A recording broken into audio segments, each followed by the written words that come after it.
bom dia, boa tarde, boa noite. Né? Queria cumprimentar a todos que nos assistem. Queria agradecer aqui a presença de todos e iniciar o nosso terceiro painel relativo à reforma tributária. Né? Nos dois primeiros, como todos sabem, tratamos da reforma do imposto de renda, e nesse último painel nós vamos tratar sobre a reforma dos demais tributos. Vamos falar um pouquinho sobre a reforma da potencial CBS que está vindo por aí, outros projetos de reforma tributária nesse sentido, ICMS, ISS, e para isso a gente conta com os maiores, se não forem os maiores, certamente estão entre eles os maiores especialistas nos tributos indiretos no Brasil. Então, aqui eu vou iniciar rapidamente a apresentação, né? Começando pelo Dr. Alberto Macedo, bacharel, mestre e doutor em Direito Econômico, Financeiro e Tributário pela USP, professor nos cursos de pós-graduação em Direito Tributário do INSPER, FIPECAF, IBDT e IBET. Né? Além disso, é fiscal de rendas do município de São Paulo. Dr. Gimir Doniac Júnior, doutorando e mestre em Direito Tributário pela PUC São Paulo, LLM em Direito Societário pelo INSPER, LLM em Direito Internacional e Europeu pela Université de Moulins, em Lyon, e ex-conselheiro do CARF. Doutora Karen, minha querida amiga de CARF, dos meus tempos, longínquos tempos de CARF, doutor e mestre em Direito do Estado pela PUC São Paulo, especialista em Direito Tributário pelo Centro de Estudos de Extensão Universitária, graduada pela Faculdade de Direito USP, professora e sócia do Rivite Dias Advogados, ex-conselheira do CARF, comigo, como disse. E o doutor Adolfo Bergamini, que eu vou pedir gentileza aqui para eu dar uma resumida no currículo dele, porque senão acho que metade do evento seria para o currículo do doutor Adolfo. É advogado, autor de inúmeras obras em direito, juiz do TIT, ex-conselheiro do CARF e ex-membro da Comissão de Contencioso Administrativo e Tributário da OAB São Paulo e do Conselho Editorial da Revista de Direito Aduaneiro, Marítimo e Portuário da IMOB, ex-coordenador da Revista de Tributos Indiretos do Fiscosoft, advogado em São Paulo. Então, senhores, como eu mencionei, a dinâmica do evento de hoje, a gente pretende fazer uma dinâmica um pouquinho mais informal, um bate-papo em relação à reforma, em relação aos tributos indiretos, os tributos sobre consumo. A ideia é que a gente tenha aqui uma apresentação rápida de cada um dos quatro por 10 minutos, depois 1 hora de bate-papo e depois 5 minutos para cada para o encerramento e as considerações finais. Então, passo a palavra desde já ao doutor Alberto, agradecendo novamente a presença em meu nome, em nome da BAT, em nome do Dr. Halley, que não pôde estar presente, mas faço aqui os agradecimentos pela BAT e lhe passo a palavra. Bom, boa tarde a todos e a todas. É uma honra estar aqui nessa mesa de feras com o Dr. Antônio Guidoni, Adolfo Bergamini, Gimir, Karen Dias e a todos que nos acompanham. Muito obrigado pela audiência. Começando aqui em relação ao tema aqui em debate, que é a questão da tributação no consumo e as reformas, em que pé andam, né? E as críticas, obviamente, as críticas e os pontos positivos e negativos a serem analisados. Me parece que é importante dar um passo atrás e apontar para quais são os problemas que temos que enfrentar na tributação no consumo. Né? Então, acho que tivemos aí, lá para 2018, mais ou menos, a ideia de um IBS com a PEC 45, né? Pela Câmara dos Deputados. O Senado, para não ficar atrás, ressuscitou lá o PL 293, então, o deputado Hawley, e aí, na nova legislatura, veio aí com a PEC 110 para tentar correr com a PEC 110 de forma a ela fazer frente à PEC 45, havia uma disputa de protagonismo ali, como só ia acontecer, né, entre a Câmara e o Senado, né, e aí essa disputa de protagonismo ensejou uma tentativa de negociação e criou-se, então, algo que não é previsto regimentalmente no Congresso Nacional, pelo menos para essa matéria, que é uma comissão mista de reforma especial de reforma tributária, né? Na qual, já 2019 para 2020, foi composta por 25 deputados federais, 25 senadores, né? E dali tentou-se começar um debate com algumas audiências públicas e a pandemia estourou, né? E o modelo mudou em algo totalmente virtual, né? Essa ideia de um IBS amplo, né? Muitos já conhecem as minhas críticas a respeito, ela vem de uma ideia que é quase um fetiche em relação ao que se tem nos países europeus, né? A ideia de importar um IVA. Ora, temos que lembrar que o ICMS é um IVA. É um IVA que não pega toda a base, pega a base toda de mercadorias, pega a base de serviço de transporte intermunicipal e de serviço de comunicação, além de energia, né? E os demais serviços são tributáveis pelo ISS. Essa ideia de um IVA amplo, ela tem que ter... Quando se fala em Brasil, o Brasil não é um país comparável com nenhum país do mundo, quanto mais com países europeus, né? Por quê? Porque, para começar, o IVA nos países europeus é um IVA nacional, é um IVA de União, quando é federação, ou de um país nacional, não é um IVA de um ente subnacional. Já é a primeira diferença do Brasil, que o IVA no Brasil, a esmagadora maioria dele, é relativo a entes subnacionais. Nós podemos enquadrar no IVA brasileiro não só o ICMS, o ISS, só que acumulativo, e também a base tributável, né? O ISS e o ICMS, o IPI, uma função um pouco aí de extrafiscal, né? E também o próprio IOF, né? Nos serviços financeiros e securitários. O que acontece é que, quando se vem para o Brasil, nenhum país do mundo tem a tributação do consumo em entes subnacionais, estados e municípios. Só para ter uma ideia, o ICMS responde, a arrecadação do ICMS é algo aproximado aí de 510 a 520 bilhões de reais, né, anual, responde aí, pegando PIS, COFINS e IPI. ICMS, ISS, responde por aproximadamente 55% dessa arrecadação como um todo, né, e, obviamente, é um tributo muito importante para os estados. E aí, essa linha de um IVA amplo é quase uma linha de importar modelo que, na verdade, não é de um IVA federal, porque no Brasil o IVA não é federal. A gente pode depois discutir a questão da PIS/COFINS, que na prática é um tributo sobre consumo, né? O Everardo Maciel costuma dizer que é sobre receita, realmente sobre receita, mas eu digo em termos mais pragmáticos, até porque há o destaque na nota, é um tributo sobre consumo, e aí entra na discussão também de IBS amplo, né? E a discussão de IBS amplo, às vezes, fica mais preocupada em importar um modelo do que de enfrentar os reais problemas de tributação no consumo no Brasil, né? Esse é o primeiro aspecto crítico, né? E por quê? Porque temos que ter um diagnóstico claro do que está pegando para corrigir os problemas, né? Como disse também a Everardo Maciel, uma forma muito clara, ele diz que reforma tributária não é uma copia e cola, né? Não se faz download de reforma tributária. Temos que entender os reais problemas e atacá-los, né? Porque senão a gente vai importar modelos para corrigir pequenos problemas comparado aos futuros novos problemas.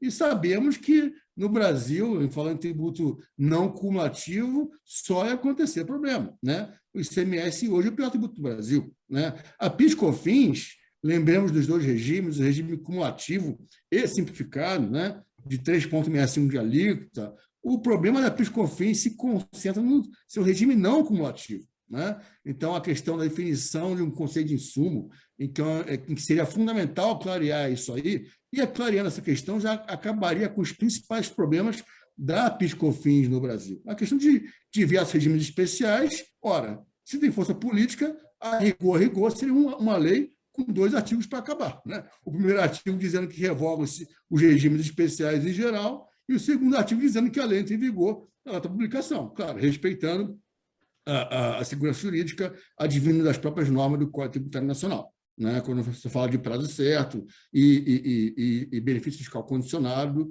coisa nessa linha. Então, nesse ponto de atacar os problemas, é importante verificar que, dado que no Brasil a tributação sobre o consumo é maiormente subnacional, primeiro aspecto, não dá para ter um ICMS em que cada estado cuida do seu quintal, e não há uma nacionalização do ICMS. Quando eu falo nacionalização, não é só nacionalização normativa. A normativa é importantíssima, porque, aliás, o principal problema da tributação do consumidor no Brasil é que nós não temos ICMS.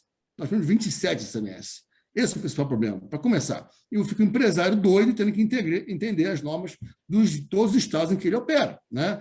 E aí a questão do crédito, né, imperfeito, o crédito limitado, o crédito mais para físico do que para financeiro, né? Isso aí, acumulação de crédito por conta de exportação. Então, por conta desses elementos, é importante que haja uma modernização do ICMS, que, relembro, é um IVA, né? E nessa modernização, além de uniformização das leis ordinárias estaduais em relação ao ICMS, numa lei complementar nacional, mais ainda do que é na Lei Candir, é ir além dela, né, a nível de definição de multa e infração, né? Aliás, algo que já estamos concluindo no texto da Lei Complementar Nacional do ISS, no modelo Simplificar Já de reforma tributária, uma lei nacional, né? E aí temos que pensar também na uniformização da lei nacional. Então, leis ordinárias estaduais se unificariam em termos de lei complementar nacional. O segundo aspecto, regulamentos do ICMS, os famosos RICMs, né? Que são mais exceção do que regra, são um calhamaço dessa grossura. Então, quando você uniformiza a lei, você passa o seguinte, a uniformizar os decretos, portarias, resoluções, etc. E, com isso, como fazer isso? Tem que ter, de novo, um tributo sobre o consumo de entes subnacionais, tem que ter um órgão que coordene e uniformize isso em termos de obrigação acessória. Obrigação acessória em duas acepções semânticas. A primeira, a própria normatização em si, decretos, portaria, etc. E a segunda, sistemas, declarações. A nota fiscal eletrônica, o ICMS, até que ela é padronizada. O layout é padronizado por convênio lá com o FAS, do ICMS, tudo bem. Agora, tem que ir além disso. O que tem que fazer? Tem que integrar as normas de forma que não fique nas costas do contribuinte ter que apurar o crédito das operações anteriores e ficar sujeito a uma fiscalização de 5 anos para frente, ele ficar rezando para não ter crédito glosado, né? E quando não sequer conseguiu precificar isso nas suas operações, né? Então, veja bem, um sistema nacionalizado integrando as notas, ele pode chegar a um nível, na parte do ICMS, de tirar a complexidade do contribuinte e voltá-la para o fisco, de forma a esse sistema apurar para o contribuinte, tendo aí débito e crédito. Isso aí demanda rever layout, porque hoje, nota fiscal dos estados é bem ruim, não dá para aplicar esse modelo que estou falando, tem que dar uma revisão de layout, porque os CFOPs, né, que tem das notas, não se trata o crédito nota a nota, como nota comunidade de crédito. E aí você teria nota de saída, nota de entrada, apuração de débito e crédito, no final entregar. Então, falta mais parametrização da nota eletrônica do ICMS, rever uns modelos que o CFOP hoje não atinge, não é interessante, e aí, com isso, você conseguiria, na parte do contribuinte, tirar das costas dele a apuração, jogar para o fisco a apuração, ele entregar para o contribuinte a apuração do ICMS, nessa nacionalização, e além disso, da parte dos estados, isso ter uma cama de compensação entre estados, de forma que, entre eles, nas operações interestaduais, se liquidariam, e no final do período X, o crédito relativo a um Estado, ele seria abarcado pelos demais Estados devedores numa grande matriz, né, 27 por 27, e que, no final das contas, você vai ter ele se liquidando numa câmara de liquidação, de compensação, né? Então, com isso, apesar do ICMS ser subnacional, você torna ele nacional, o contribuinte enxerga um ICMS só. Na parte do ISS é mais fácil fazer isso, porque o ISS é um tributo cumulativo. Então, não tem que fazer apuração de débito e crédito, né? Então, aliás, já existe o modelo hoje. A NFSE do município de São Paulo, que foi criada em 2006, hoje já tem a NFSE nacional, um desenvolvimento da Abraxe, junto com a Receita Federal, junto com o antigo MIDIC, dezenas de empresas prestadoras de serviços, já tem um padrão nacionalizado, né? E, com isso, automatizar totalmente o contribuinte chegar a um ISS nacional só. Porque você unificaria também as leis do ISS do Brasil inteiro, em lei nacional, e os decretos portugueses também, em resolução do Comitê Gestor do ISS, né? E na parte do ISS, isso até mais perto de acontecer, porque temos PEC, temos lei complementar, PEC nova, lei complementar nova, e temos sistema operacional pronto, né? Aliás, um dos motivos pelos quais estou aqui em Brasília essa semana, né? Então, nessa linha, você entrega simplicidade para o contribuinte, né? Então, estamos atacando reais problemas, e não importar um modelo de IVA porque acha que o IVA resolve tudo, né? IVA amplo, que eu falo. Os Estados Unidos é rico e não tem IVA, né? Então, não há uma correlação entre ter IVA e ser rico ou não ter IVA e ser pobre. Não faz sentido essa correlação. Economista que estuda desenvolvimento dos países dá risada quando fala que o sistema que a economia não cresce porque é o sistema tributário. Claro, ele pode atrapalhar mais ou menos, mas dizer que o Brasil tem essa estagnação econômica há 40 anos, porque não tem IVA ou algo do tipo, é algo risível, né? É não conhecer um pouco da economia, dos conceitos econômicos, né?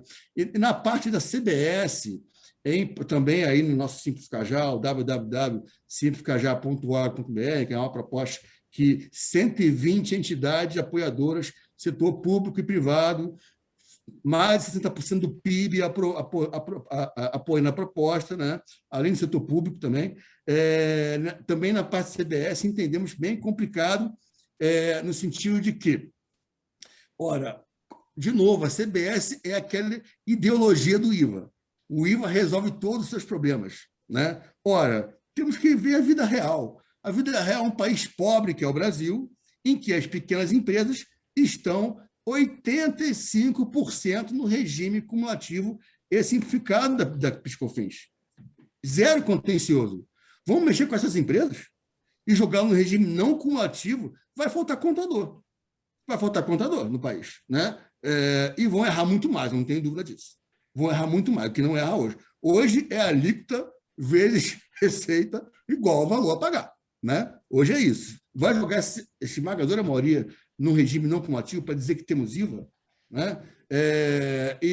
No contencioso da PIS/COFINS, 70%. Eu converso com amigos meus da Receita Federal, converso com o Everardo Maciel, eles falam, Alberto, se uma boa redação legal, um crédito financeiro, para definir um conceito de insumo bom, aliás, tem uns PL pronto para isso. Está pronto, né? Deu um trabalho, porque realmente aqueles artigos 3º, 10.637, ninguém merece. Olha, eu fico impressionado. Eu faço legislação há bastante tempo, mas eu fico impressionado, assim, o que é aquilo lá? Aquilo lá, PIS/COFINS realmente, mas a gente deu uma arredondada nos artigos 3º, principalmente, né? Deixando o crédito financeiro redondo para PIS/COFINS. E com isso acaba o principal contencioso. Falei isso para o ministro Paulo Guedes, quando tive reunião com ele em São Paulo, no Ministério da Economia lá em São Paulo. Expliquei, ministro, estamos com o risco de não aprovar nada. Significa já você dá um grande ganho atacando pontualmente os principais problemas. E na PIS/COFINS, a questão do conceito de insumo, né? É óbvio que aí tem que ver forças políticas, se avança a CBS ou não. Se avançar, no mínimo, tem que ter um regime opcional cumulativo, que é de nossas contas de 4%, que é o imposto é calculado por fora e nenhum outro imposto faz parte da base de cálculo. Então, ao em torno de 4% com regime cumulativo para encarar a realidade do Brasil, dessa maioria de empresas, né? Ok? Eu acho que o meu tempo já deu, né, Guidoni? Só para fechar a folha, o pessoal olha a tributação do consumo e não olha a folha. Folha é custo. Aliás, a Karen vai falar aqui muito bem de números, né, em relação a esse ponto. E nessa linha da folha, setor de serviços, paga o pato. Quer dizer, não pode olhar a tributação do consumo sem olhar a folha, né? Então, dessa linha, o Simples Cajal, inclusive, aderiu à proposta, acolheu a proposta da ABAT, nosso querido Halley, liderado pelo nosso querido Halley, a proposta da ABAT, e depois de diálogos, e sempre um aprimoramento, um ponto aqui, outro colar, né? A desoneração parcial da folha. Falei isso por isso para o Guedes também. Porque está muito atrelado na ideia da cabeça do ministro e de alguns parlamentares a ideia de que quer empurrar a CBS e, para compensar esse ônus, esse aumento de carga tributária, aprovar a CPMF junto. Ora, o presidente já falou que não quer CPMF. O Congresso já falou que não quer CPMF. Ora, então vamos fazer o que é possível. Às vezes quer-se muito e não se consegue nada. Então, ao invés de querer muito por uma desoneração integral da folha vis-à-vis a vinda de uma CPMF, tem discussões a respeito, uma desoneração parcial, na proporção de quem mais emprega, e para fechar esse buraco, não ter roubo na Seguridade, contribuição patronal sobre a receita bruta para marketplace. Uber, iFood, etc., que estão num risco trabalhista grande hoje, porque tem discussão dos seus motoristas ou motociclistas, que aí a discussão se a relação empregatícia ou não, tem um risco de responsabilidade social grande e que essas empresas topariam, sim, para dar segurança jurídica, contribuir para a Previdência, como se fosse um empregador, entre aspas, que não é empregador, mas uma contribuição patronal sobre a receita bruta, de forma a fechar as contas. O Simples Cajal, ele traz ganho para comércio, serviços e indústria. Nenhum deles tem ônus. Enquanto outras propostas estão preocupadas em transferir carga tributária para outro setor, a indústria CNI está achando que a PEC 45 vai levá-la para o paraíso. Tá? Lê de engano. Lê de engano, porque o crédito financeiro não vem fácil assim. Vem através de sistemas eletrônicos que não existem hoje ainda. Né? E no Simplifica Já, a própria indústria ganha. Né? Porque, para começar, um crédito financeiro no PIS/COFINS e também a desoneração parcial da folha. Falei demais, meu amigo Guidoni, devolvo a palavra. Obrigado. Berto, obrigado pela apresentação do Simplifica Já. Você é um dos maiores entusiastas e trabalhadores por esse projeto, então super justo.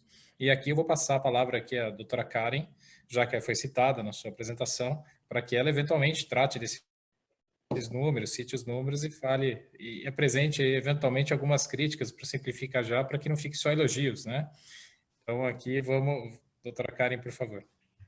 Na verdade, eu não tenho muitas críticas para Simplifica Já, não, porque estou ajudando até o Alberto em algumas questões, a gente está discutindo. Na verdade, eu tenho sugestões e a gente vai falar delas posteriormente, porque são questões muito mais procedimentais de implantação e etc. Mas o que eu acho importante a gente falar, quando a gente está pensando na reforma, entre aspas, porque o que a gente tem hoje em termos de CBS não é reforma, né?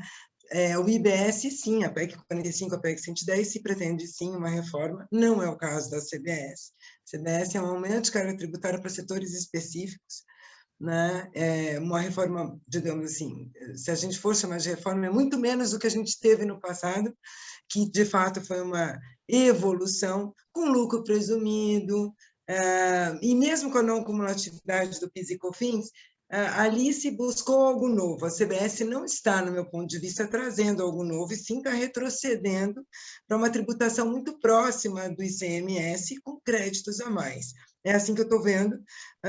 E por que isso? Porque quando a gente fala em tributação do consumo, a primeira pergunta que vem é: isso é um IVA ou não é um IVA? O que seria uma tributação sobre valor agregado? A não cumulatividade per si é suficiente para eu dizer que uma tributação é sobre valor agregado?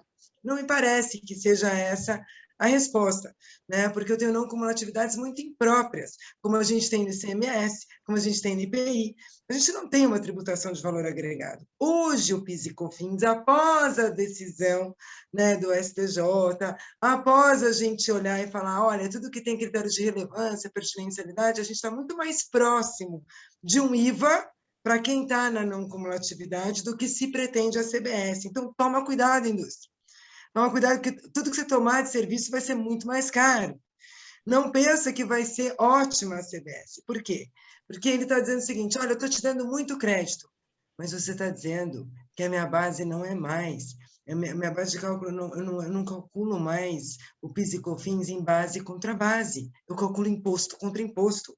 Isso é uma diferença grotesca. Quer dizer, eu não olho, olha, essa caneta aqui custa 10. Esse plástico para caneta custou 2, a tinta custou tanto, a máquina, a depreciação da máquina que fez a caneta, e o que mais foi de material custou tanto. Então, eu tenho aqui de lucro, eu tenho 3. Sobre 3, eu pago a tributação do consumo. Isso é um valor agregado. O que a gente está dizendo que a CBS traz, e hoje o PIS e COFINS é muito próximo a isso. O que eu estou dizendo que a CBS traz é um pouco mais de créditos. Mas e falam que são crédito financeiro, como tentam falar no IBS, não é. Porque é um imposto contra imposto. Eu quero saber quanto incidiu na cadeia anterior e se aquilo me gera crédito para, então, poder calcular esse valor da CBS. Portanto, gente, eu dou um pouco mais de crédito, eu trago base contra base. Qualquer serviço que eu tomo do simples, serviço que eu tomo do lucro presumido, vai ficar caro. Porque a ideia do IVA é que eu vou sempre repassar isso no preço. Agora, imagina, Guidoni, numa situação que a gente está vivendo pós-pandemia, eu estou vivendo isso, tá bom, gente? Porque eu estou em meio a uma reforma de uma casa. Eu vou dizer, é insuportável. O cara fala, se a senhora não fechar hoje, amanhã tem 30%. Eu estou vivendo uma situação inflacionária que eu vivi lá quando era estagiária. Você é mais novo, né? Então não vai lembrar, mas assim, não viveu isso. Eu sou mais velha, eu vivi a época que a gente recebia a nossa remuneração de estagiário e pagava todas as contas do mês que ia vencer no dia que a gente recebia o salário, porque depois ficava tudo mais caro. Entendeu? Então, assim, a gente está vivendo uma situação quase similar àquela. Então, eu vou dizer que não dá para eu imaginar, numa situação como essa, a gente encarecer brutalmente o serviço e achar que a gente vai repassar isso no preço e que a gente tem a neutralidade tão bem falada de IVA. A gente tem IVA moderno, IVA pós-moderno, IVA que já está ultrapassado, e aí a gente tem uma CBS que tem um IVA ultrapassado, que me traz imposto contra imposto, quando eu estou muito mais evoluída numa base contra base. E aí, depois, eu olho e falo, puxa, mas eu vou trazer tudo a parâmetros OCDE. Não é a nossa matéria hoje, mas a gente vai ter a reforma do IR e fala, vou tributar a parâmetros OCDE ao IR. Galera, a gente tem uma tributação um pouquinho abaixo da média na renda, só que a gente tem uma tributação muito acima da média no consumo. Portanto, nós tributamos percentualmente em PIB muito mais do que a média da OCDE, com um detalhe, ali a gente está olhando para alíquotas. E eu estou dizendo que numa situação inflacionária como a gente vive no Brasil, a nossa tributação é ainda muito maior. Portanto, temos que tomar cuidado ao aprovar uma reforma tributária, que significa um aumento de carga tributária extremamente regressiva no período que a gente está vivendo, especialmente. Então, assim, a maior economia do mundo tem uma tributação de consumo em 4% do PIB. A média da OCDE é 10% do PIB. A gente tem quase 15% do PIB em tributação de consumo. Tributação do consumo é tributação regressiva, pessoal. É tributação que atinge o mais pobre, atinge a classe média, aquela que sustenta a sua família com 2 salários mínimos. E é essa tributação que vai atingir a cesta básica, ainda que eu diga que lá eu vou manter isenção, não estou mantendo na cadeia. Ela vai atingir a escola particular, o dentista, puxa, mas a gente vive num país onde tudo é serviço público. Não é verdade? Por mais que a gente louve o SUS e adore o SUS, né? Imagina se toda a classe média for ao SUS. Imagina se toda a classe média colocar seu filho para estudar na escola pública. A gente colapsa. Né? Nós somos um país grandioso, onde a gente tem que poder dar conta de tomar serviços privados. Então, essa é uma primeira consideração sobre a tributação do consumo, lembrando que hoje a gente tem em pauta 2 supostas reformas, que de reformas não tem nada, e aí eu estou falando das propostas do governo, né? CBS, a tributação de dividendos. Os 2 PLs que a gente tem hoje, eles vêm por lei ordinária, que supostamente não fazem uma reforma, mas e que tratam de aumento de carga tributária no consumo e na renda. Somando os 2, seremos o país que menos oferece e que mais tributa. E que tem uma taxa efetiva muito maior num período de inflação. E hoje, como a gente está falando de tributação do consumo, vamos lembrar, a do consumo já é a maior. 4 na maior economia do mundo contra 14,5 no Brasil. Então, a gente tem uma tributação extremamente acima da média, extremamente regressiva. Os países menos desenvolvidos têm tributação regressiva, porque é muito mais fácil arrecadar pela tributação regressiva. Você cobra, independentemente do fulano ter tido lucro ou não. Você cobra para ele comer, você cobra para ele se vestir, para o cidadão se vestir, você cobra para a empresa aquilo que ela faturou, e não aquilo que ela teve de renda, de acréscimo patrimonial. Então, é uma tributação perigosa se ela for grandiosa. Eu acho que não vai dar tempo de eu pôr o cálculo aqui, eu acho que eu vou deixar dar rodada, né, Guidori? Porque eu já passei do meu tempo, né? Então, eu vou deixar rodar, e na próxima rodada eu vou mostrar o cálculo, porque o que acontece? Só uma questão básica, a gente sempre importa os conceitos pela metade, né, gente? Então, a gente fala que a gente importa um IVA, que é um conceito pela metade, e a gente não olha como funciona nos outros países. Nós temos a contribuição de terceiros sobre a folha, a gente tem a contribuição do empregado sobre a folha, e a gente tem a contribuição patronal, que ela é consumo. Ela é consumo, ela impede a neutralidade.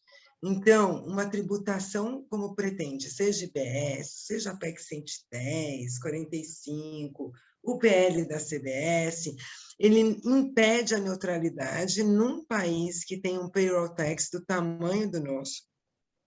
Porque quanto mais intensiva a utilização de mão de obra, menos neutro, mais caro será o meu fornecimento de serviço. E aí a gente está falando de áreas que são áreas fundamentais para a dignidade do cidadão, saúde, educação, transporte, e estamos falando do desenvolvimento do país. Imagina o setor de tecnologia de informação, com uma CBS desse tamanho. E, para concluir, ao trazer uma alíquota de 12%, eu diria que o governo federal foi minimamente egoísta nesse ponto, porque ele está tirando a possibilidade de alcance dessa tributação do consumo pelos estados e pelos municípios. Senão a gente chegaria a uma alíquota de 39%. Não existe isso em nenhum lugar do mundo, né? Num consumo básico. Portanto, ele está tirando a possibilidade de IVA. Não é verdade que isso seja uma preparação para um IVA, porque acaba tirando a possibilidade de um IVA, e tributa, né, pelo PIS e pela COFINS, que ele não divide com estados e municípios. Né? Quando ele faz algum sacrifício, ele faz com imposto de renda, porque ele divide com estados e municípios o sacrifício. PIS e COFINS, ele tributa, leva para ele, estados e municípios ficam a ver navios, e é quem presta o serviço para o cidadão lá na ponta. Então, essas as considerações, Guidoni, depois eu falo dos cálculos. Obrigada. Obrigado, doutora Karen. Eu só queria esclarecer a plateia que a doutora Karen começou a estagiar com 13 anos, né, Alberto? Acho que foi 12 ou 13, não me lembro bem. E, infelizmente, eu sou do tempo da compra do mês, compra de mês, que a gente tinha que fazer a compra de mês, porque se não fizesse a compra de mês de uma vez só, não conseguia comprar o resto no final do mês, né? Dimir, muito obrigado. Karen, Dimir, muito obrigado pela presença. Por favor, suas considerações iniciais. Bom, boa tarde a todos. Antes de tudo, gostaria de agradecer a Bate, ao Harley, ao Guidoni pelo convite. É um prazer, uma honra poder trazer aqui algumas considerações, ainda mais junto aí com colegas que eu admiro tanto, como a Karen, o Alberto e o Adolfo Bergamini. É realmente um prazer, uma alegria. Um ponto que o Alberto comentou, para mim, parece muito importante. Eu faço meio que uma analogia da situação que estamos, nessas discussões com reforma tributária, com a medicina. A gente tem que ter um diagnóstico primeiro, a gente tem que saber qual o problema que existe para daí identificar os remédios necessários. Se nós não sabemos quais são exatamente os problemas que temos, corre o risco de tomarmos medidas, remédios inadequados, que podem até piorar a situação. E eu acho que falta um pouco isso, muitas vezes de uma forma, às vezes, talvez um pouco assodada ou com preconceitos, achamos que existem certos problemas e corremos para medicar ali as soluções, quando, na verdade, os problemas ainda não estão muito bem identificados. Então, esse é um ponto que me parece que devemos, todos nós, no Brasil, ter atenção. E aqui neste governo, o que notamos foi, inicialmente, uma demora muito grande na apresentação de propostas de reforma tributária. Desde antes do governo tomar posse, já se falava que iriam ser feitas propostas de reforma tributária. E o tempo ia passando e essas reformas não vinham. Finalmente, daí, cerca de 1 ano e meio depois da posse, veio a proposta de início de uma reforma tributária que seria com a CBS. E depois o governo ficava falando que logo a seguir, na semana que vem, vai ser apresentada a proposta de imposto de renda, na semana que vem. O pessoal começou até a brincar que o ministro Paulo Guedes era o ministro da semana que vem. Essa semana nunca vinha, até que agora veio a proposta de alterações no imposto de renda, mas, da mesma forma como da CBS, ela, a meu ver, pelo menos, não transmite segurança necessária de que o tema foi estudado com o cuidado, o zelo necessário para identificar bem os problemas e, daí sim, prescrevermos as medidas de solução. Notamos isso nessa proposta de imposto de renda, que algumas horas, 2, 3 dias depois da proposta, o próprio ministro já falou que os cálculos haviam sido feitos equivocadamente. Isto tudo, ao menos a mim, e me parece que essa é a sensação geral, de uma insegurança quanto a estas propostas. E em relação a CBS, a proposta da CBS, entrando um pouco mais diretamente nela, quando veio a proposta, a meu ver, eu senti uma frustração muito grande. o governo demorou, como eu falei, 1 ano e meio, e veio uma proposta que não era muito diferente daquela que vinha sendo estudada, debatida pela Receita Federal há cerca de 5, 6 anos, que era de junção do PIS e COFINS. Eu me lembro mais ou menos uns 6 anos atrás, de ter tido 1 ou 2 reuniões com o então secretário da Receita Federal, Jorge Rachid, para tentar extrair dados sobre a proposta que a Receita Federal já tinha da reforma de PIS e COFINS. E lembro que, naquela ocasião, o grande óbice, o grande problema a ser superado era relativo ao tratamento das empresas prestadoras de serviço. Essas empresas, elas acabam tendo créditos potenciais baixos, e se fosse igualada a alíquota delas com a de outros setores da economia, acabaria tendo um aumento de tributação brutal sobre elas. Esse era o grande problema que existia há 5, 6 meses atrás, que acabava impedindo uma proposta de reforma do PIS e COFINS, de junção dessas duas contribuições. E vemos que esse problema continua, ele não foi superado. Talvez o grande problema da CBS, junto com outras questões pontuais. Mas eu procuro ver o lado positivo das coisas, procuro ver certas vantagens, e me parece, e começo aqui, a proposta da CBS tem alguns pontos favoráveis. Ela permite um creditamento mais amplo do que o PIS e COFINS atual. Com isso, afasta-se questões que, assim, praticamente bizantinas, que acabam gerando uma relevância muito grande. Um dia eu atendia um cliente da área industrial, e para procurar tomar créditos de PIS e COFINS sobre o custo da água utilizada, ele tinha que separar a área industrial da área administrativa para só tomar crédito de PIS e COFINS do custo relativo à parte industrial. E fazia essa separação meio que artificial, mas tinha que ser bem feita para o seu direito ter consistência. Com a CBS, ao que me parece, questões como essa seriam superadas, porque, ainda que com alguns problemas, o creditamento é mais amplo. A complexidade com a CBS, a complexidade que existe hoje no PIS e COFINS, ela seria reduzida, porque há uma redução grande de regimes especiais. Atendimento à questão da transparência, para com os consumidores, dado que, com a CBS, não só o ICMS não estaria incluído na base de cálculo dessa contribuição, como também a própria CBS não comporia sua base de cálculo. Isso permite, daí, uma melhor noção do custo tributário envolvido.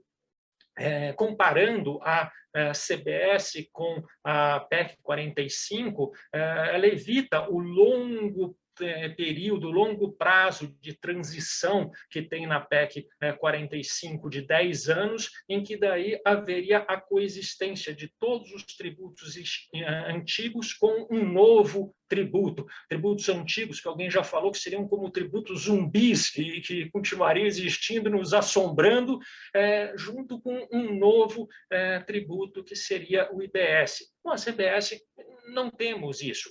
Também não há o calote de créditos que a PEC 45 acaba propondo, varrendo sujeira para de lá abaixo do tapete e não respeitando créditos acumulados. Então, a proposta da CBS me parece que tem algumas vantagens, mas isso não significa, de maneira alguma, que seja algo adequado, que não tenha problemas, dúvidas. Não, pelo contrário, há dúvidas, e muitas.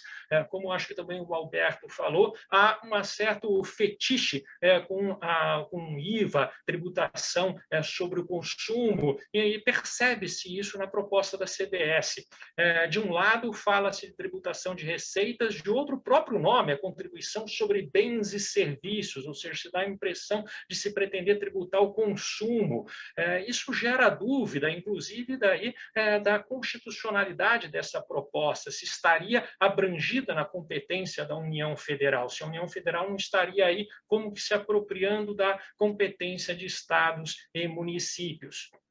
Há dúvidas sobre as hipóteses de incidência da CBS, eu acho que isso vamos discutir um pouco mais nos debates, mas quais receitas efetivamente seriam tributadas? Há dúvidas sobre um descompasso entre o direito de crédito e a tributação. Parece que o espectro da tributação, as hipóteses de tributação são maiores do que os créditos, e não deveria acontecer assim, deveria ser balanceado. Aquilo que é tributável também gera direito de crédito. O projeto da CBS peca nesse ponto. Ou ele é falho, ou ele não é didático, ou foi redigido de uma maneira ruim, ou efetivamente há esse descompasso. O tratamento de crédito presumido, nas hipóteses em que não há tributação no próprio fato gerador, mas há tributação no elo, na cadeia de produção e de comercialização anterior, me parece que há falhas também. Então, há vários problemas aí na proposta da CBS que deveriam ser trabalhados, deveriam ser aprimorados. E, para espanto, a CBS, o PL da CBS foi proposto inicialmente em regime de urgência, logo depois foi esquecido e até hoje não teve evolução nenhuma.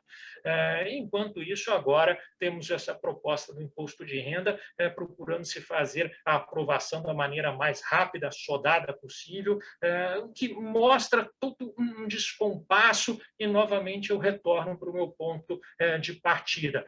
Não temos um diagnóstico correto dos nossos problemas e corremos o risco de, daí, com isso, procurar soluções que, na verdade, correm o risco de virar agravantes do problema e não soluções a nossos problemas. Essas, Guidones, as considerações iniciais aí que me parecem pertinentes. Obrigado. Primeiro, muito obrigado. Agradeço de novo aqui a participação e a presença. Adolfo, por favor, suas considerações iniciais. Obrigado, Guidoni, Roberto, Karen, Jimmy. É um prazer partilhar mais uma mesa de debates com vocês.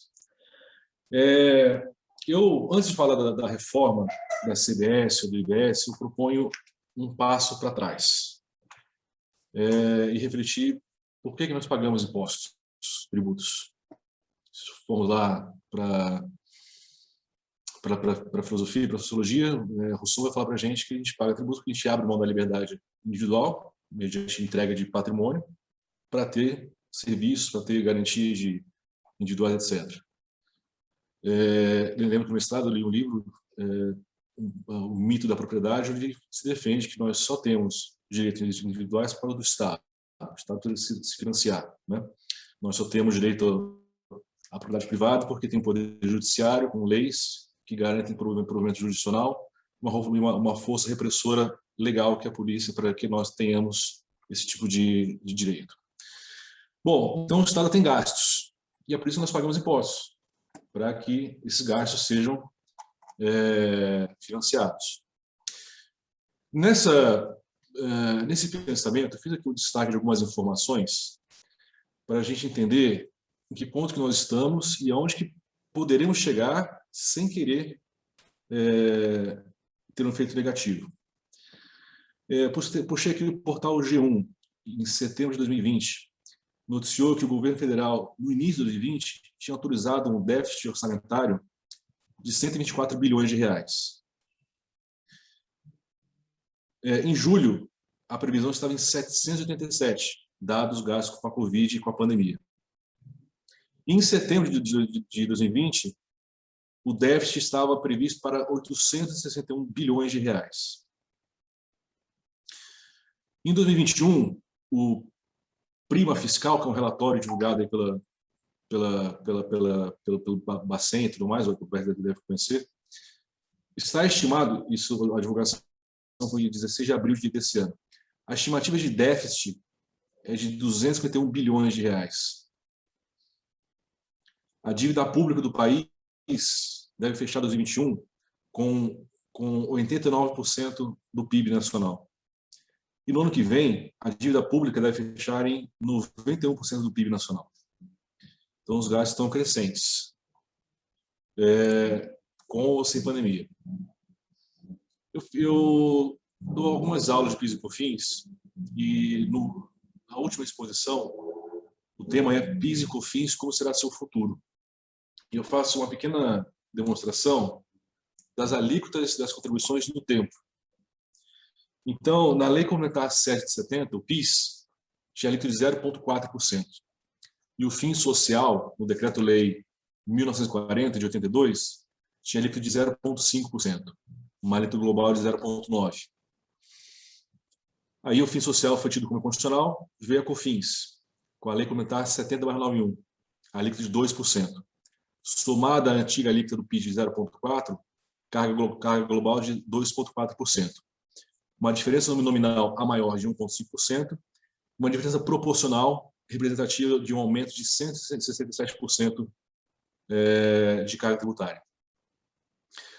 Em 98, antes da 9718, nós tivemos a Lei 9715 de 98, que colocou a alíquota da COFINS, do PIS, para 0,65%. E a da COFINS ainda a 2%, tínhamos uma carga de 2,65%. Uma variação de 10% para mais. Com a 9718, a alíquota da COFINS sube de 2% para 3%, totalizando a carga de 3,65%. Uma variação maior de 38%. Com todas as reclamações que tiveram a respeito da cumulatividade do PIS e da COFINS, do efeito cascata, veio o regime não cumulativo. E as leis 10.637 e 10.833 implicaram uma alíquota de 9,25%, para quem está no lucro real, no setor não cumulativo, uma diferença de 5,6% e uma diferença maior proporcional de 153%. Essa variação de carga de PIS e COFINS evoluiu no tempo de acordo com a evolução das despesas, né? Eu sou um grande pessimista em relação à reforma tributária. Eu acho que ela vai passar, mas ela vai passar com expressivo aumento de carga, conforme já colocado pela Karen, pelo Alberto e pelo Jimmy.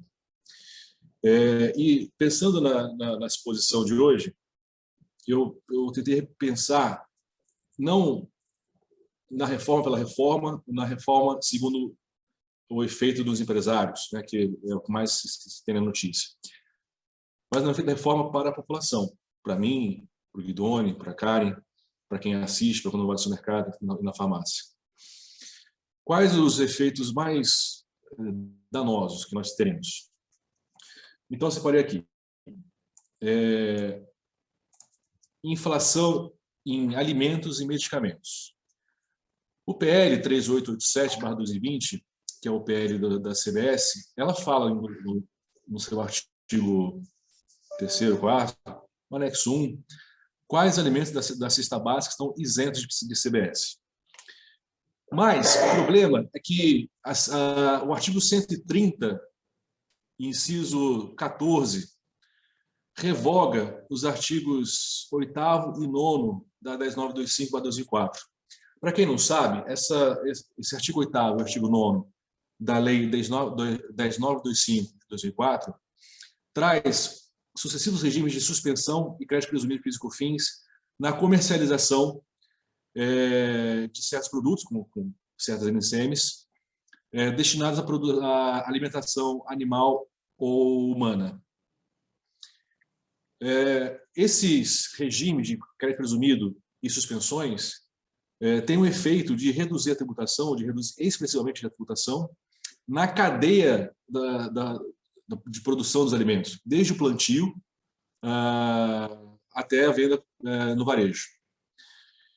Hoje nós temos a alíquota zero para a cesta básica, mas também nós temos ainda a manutenção desses regimes de suspensão e crédito presumido, justamente para que não haja resíduos tributários na cadeia que possam chegar ao varejo sob a forma de custo, né, e de modo a encarecer o alimento à população.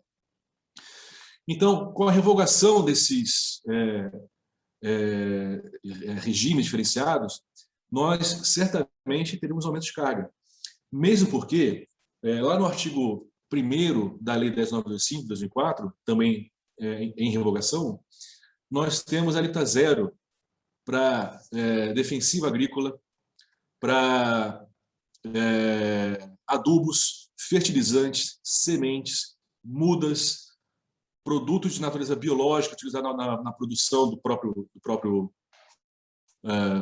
item agropecuário, corretivos de solo, vacinas para medicina veterinária, tudo isso é isento, tem que estar zero PIS e COFINS hoje. Entretanto, essa alíquota zero vai cair com a nova CBS. E esses itens são diretamente relacionados ao custo de produção agropecuária. Então, a revogação desses benefícios vai causar aumento de carga tributária. Outro item que me apego são os medicamentos. Nós sabemos que a Lei 10.147 de 2000 trata do regime monofásico de PIS e COFINS para medicamentos. Esse regime monofásico funciona pela aplicação de uma alíquota de 12% na fábrica e alíquota zero no varejo, na distribuição, no atacado e no varejo. Para alguns medicamentos, chamados da lista positiva de PIS e COFINS, contam com um benefício fiscal, que é a concessão de um crédito presumido para medicamentos, em sua maioria de tarja preta e vermelha, que tem o objetivo explícito na própria lei de baratear o preço desses medicamentos. Na medida em que nós retirarmos benefícios fiscais como esse, nós teremos, evidentemente, um aumento de carga tributária. Se eu retiro o benefício que na lei é dito que existe para diminuir preço e eu tiro esse benefício, eu teria aumento de preço de medicamento. Nós falamos aqui de prestadores de serviços. O Roberto falou que por que mexer no lucro presumido se vocês estão indo tão bem? E a Karen trouxe para a gente alguns elementos de impacto tributário. Eu digo o seguinte, nós temos, em sua grande maioria, no lucro presumido, empresas que representam, no total, 18% das empresas do Brasil. Deixa eu pegar o cálculo que eu fiz aqui. No Brasil, hoje, nós temos 19.228.025 empresas. Dessas empresas, 14 milhões do Simples Nacional. 1.700.000 e pouco, lucro real. Sobrando ao lucro presumido, 3.400.000 empresas. Como eu disse, 18% do total de empresas do país. Nós tiraremos a alíquota beneficiada de PIS e COFINS de 3,25% de 18% das empresas do país, jogando para 9,25%, para 12%. Isso vai impactar proporcionalmente um aumento de carga de 30% para esse pessoal. E grande parte dessas empresas é formada por prestadores de serviços. A expressiva maioria das empresas do presumido são de prestadores de serviços. Prestador de serviço tem como seu grande custo, sua grande despesa, a mão de obra paga pela pessoa física, folha de salários. Folha de salários, mão de obra paga pela pessoa física, não confere crédito por fins. Não confere hoje e não conferirá crédito de CBS se passar o PL 3887. Com isso, grande parte do custo de um prestador de serviço não será acreditável. Pensemos advogados, contadores, etc. Tirando mão de obra, o que sobra? Café, luz, alguns computadores mobilizados, só. Né? A grande parcela do custo não será acreditável. Isso quer dizer que para esse grupo de 18% de empresas, ou pouco menos de 18%, talvez 15% das empresas do presumido, esse aumento de 30% da carga tributária vai ser quase que integral. Esse aumento tem um foco de escoamento, que é no preço do serviço. Contadores, médicos, dentistas, advogados, manicures, salão de cabeleireiro e assim por diante, tenderão a aumentar seus preços. Portanto, eu vejo que esse aumento de carga tributária que se vislumbra é forte, é impactante e é certo que haverá. Seguindo a linha que tracei no começo, o aumento do PIS da COFINS foi aumentando na razão das despesas do país. Nós estamos com um gargalo, com os gastos públicos muito inflados, né? Com previsões de déficit de 250 bilhões, 270 bilhões, chegou a 800 bilhões esse ano passado, né? Não há cenário possível em que haja uma reforma tributária para se reduzir tributos. Seja pelo Simplifica Já, seja pela PEC 45, seja pela PEC 110, ou pelo PL 3887. Não há cenário possível em que o governo aumenta seus gastos, não é possível que ele reduza tributos. A reforma que virá, e eu acho que ela virá, será para aumento de carga tributária. Então, eu vejo textos na mídia especializada, eu vejo entrevistas e tudo mais, todos dizendo que haverá reforma tributária, haverá reforma tributária, haverá reforma tributária. Eu indago, por que não primeiro a reforma administrativa? Que tende aí sim diminuir despesas, ou no mínimo estancar as despesas, não deixar que cresçam, né? Porque na PEC 45, a alíquota proposta é de 25%.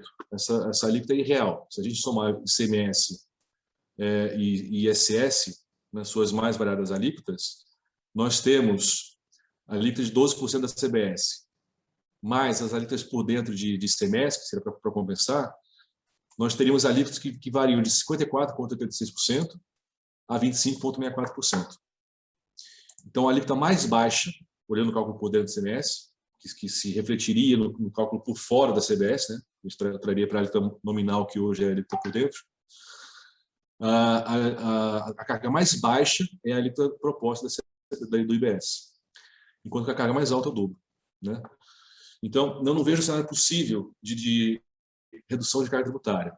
Me parece que o debate tem que ser outro, como disse, a reforma administrativa e mais, uma reforma que é fácil de fazer e que reduz um custo operacional grande das empresas. Reforma de obrigação acessória. O Roberto está envolvido na unificação da nota fiscal de serviço, né? O Roberto para fazer a nota fiscal eletrônica de serviço, agregar o SPED, mas o SPED em si é um absurdo. Nós nos acostumamos com ele, né? Nós trabalhamos com ele, fazemos revisão fiscal, nossos contadores trabalham com SPED, a gente vê tudo mais. Mas pensemos, e-social é uma calamidade. EFD de PIS e COFINS é outra calamidade. EFD de ICMS é outra calamidade. Estou lá no TIT ainda hoje. O que tem de autodifração decorrente de falhas de obrigação acessória é calamitoso, o número de autos, né? Fiz um trabalho de apuração fiscal numa empresa e foi para o passivo. 200 milhões de reais só de obrigação acessória não cumprida no EFD de contribuições, por falta de lançamento de valores nos campos específicos, né? Naquele tempo, a multa era mais alta, né? Não era essa multa de 0,58%, acho que é hoje, era de 2% do faturamento. Portanto, 200 milhões de reais só de multa, de obrigação acessória, né? O custo operacional, o custo de compliance para se manter uma obrigação acessória a contento é gigantesco. Então, eu não consigo ver sinal positivo de uma reforma tributária com gastos públicos crescentes, com o histórico que nós já temos de PIS e COFINS, com o que nós estamos vendo de CBS e tributação sobre o consumo. Não me parece que essa é possível. E nós temos o nosso jabuticaba, que ninguém fala, como a Karen colocou. Vamos falar do todo, então falemos do todo, né? Todos dizem, mas só no Brasil que o tributa dividendo. Grande verdade. Mas só o Brasil tributa receita. Só o Brasil tem PIS e COFINS, por exemplo. O ICBS, né? Só o Brasil tem uma carga tributária de 40%, ou talvez mais, em relação ao PIB, e não entrega nada. Na Holanda, o imposto de renda é 57%. Só que o holandês não paga mais nada, paga imposto, não paga saúde, não paga escola, não paga segurança, não paga mais nada, né? Então, acho que a gente tem que rever, como bem colocou o Jimmy, o que a gente quer obter dessa reforma tributária. Se é uma reforma para reduzir tributos, não haverá. Se é uma reforma para simplificar o sistema, talvez valha a pena não ter reforma tributária e a gente mexer na reforma de obrigação acessória. E brigar pela reforma administrativa, para reduzir gastos públicos e despesas, né? Bom, eu teria outras questões a falar, Guidoni, sobre questões pontuais da CBS, mas eu deixo para a segunda fase de falas e debates, para não me alongar aqui nesse momento. Obrigado. Joia. Cara, obrigado pela apresentação, o cenário. Eu acho que é muito do que você colocou mesmo. Eu acho que está super preciso, né? Um aumento histórico e crescente de carga tributária para contrapor ao aumento histórico e crescente de despesas públicas, e sem redução de despesas públicas não é possível uma reforma tributária que mantenha, no mínimo mantenha efetivamente a carga. É necessário que ela suba, porque efetivamente as despesas estão subindo. Acho que a análise é perfeita. E aproveitando aqui, eu queria começar com a doutora Karen, já que ela prometeu os números por mais de uma vez aqui, eu queria que ela começasse e nessa linha apresentasse os números e a gente começasse essas discussões por eles. Eu espero conseguir aqui. Pronto. Vamos ver. Tá compartilhando, né? Estou conseguindo compartilhar a tela? Sim. Se puder botar Ótimo. uma apresentação, Karen, não sei se é possível, uma apresentação. Então. Se não, deixa. Eu sei que se for uma vez dava problema, não sei se... Pronto. Agora eu só preciso achar onde estão os legal, meus números. Preciso achar só onde estão os meus números. Espera aí, gente. Pronto. Aqui eu acho que fica mais fácil, olha só.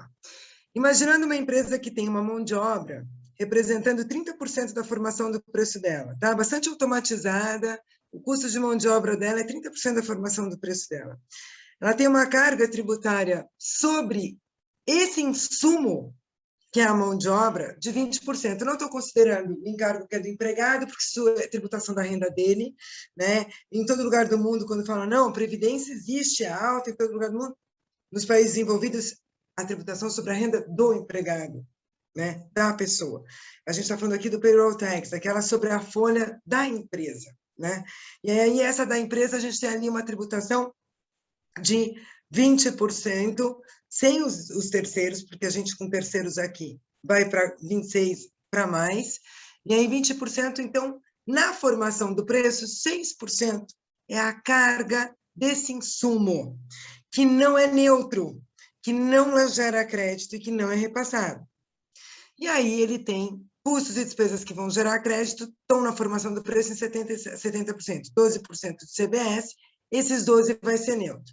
Esquece esse 0,72, que aí é filigrama dele sobre a carga do INSS, esquece isso, só para facilitar, a gente chegou numa alíquota nominal de 18%, mas se eu pensar que desses 18%, na verdade, os 12% estão neutros em grande parte, eu tenho uma carga efetiva para a empresa de 3,6%. Ela vai repassar 18%, mas ela tem uma carga própria efetiva de 3,6%.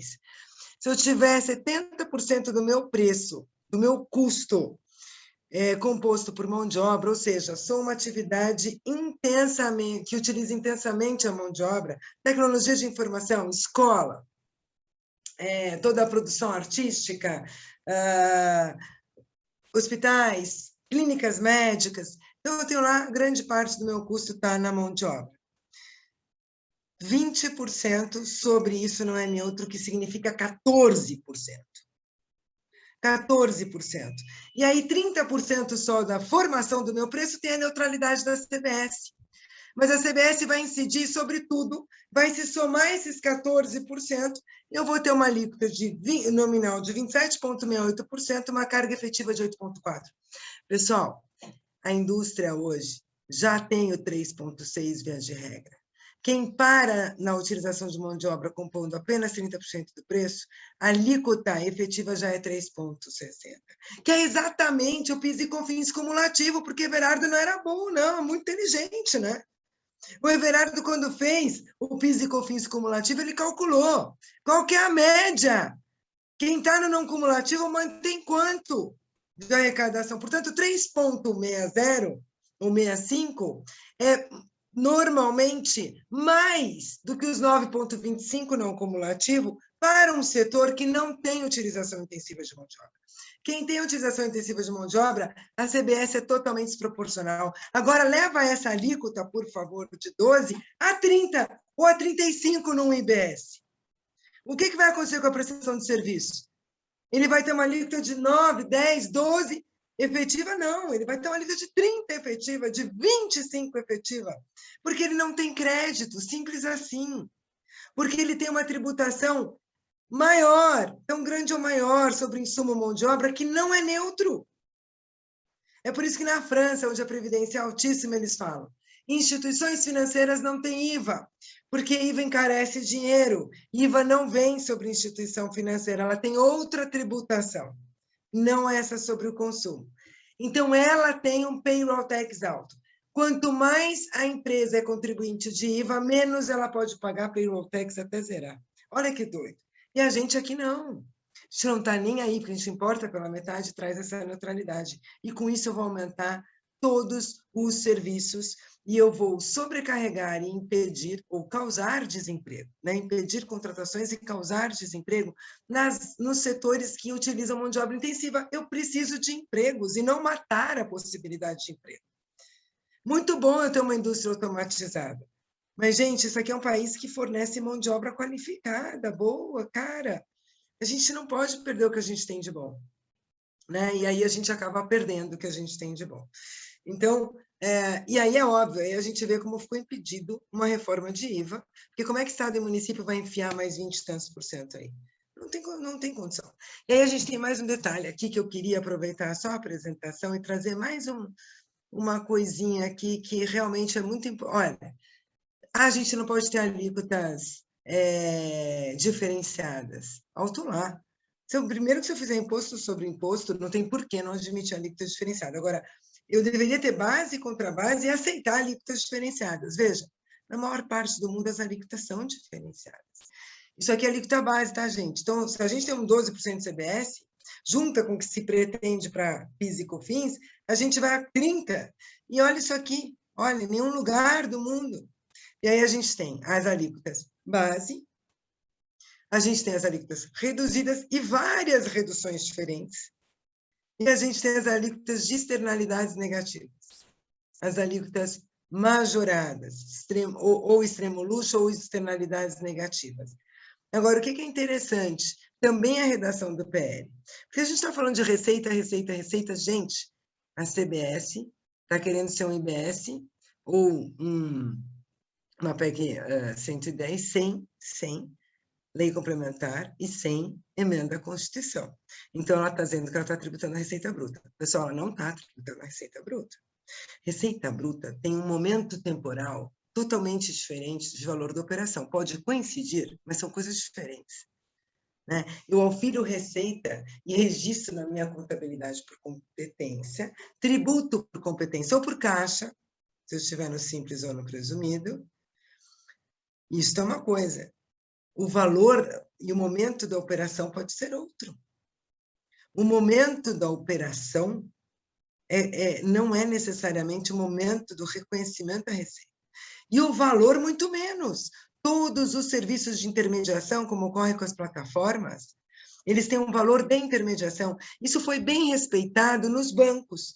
Então, a CBS, claramente a gente vê que quem formulou a legislação tomou cuidado, sabe como é que funciona a instituição financeira. Além, a despeito de ter aumentado para as instituições financeiras também, não estou dizendo que elas são privilegiadas, mas conhecendo as instituições financeiras, atentou para os serviços de intermediação, mas não atentou para o resto. As plataformas, todo mundo que tem serviço de intermediação está sendo tributado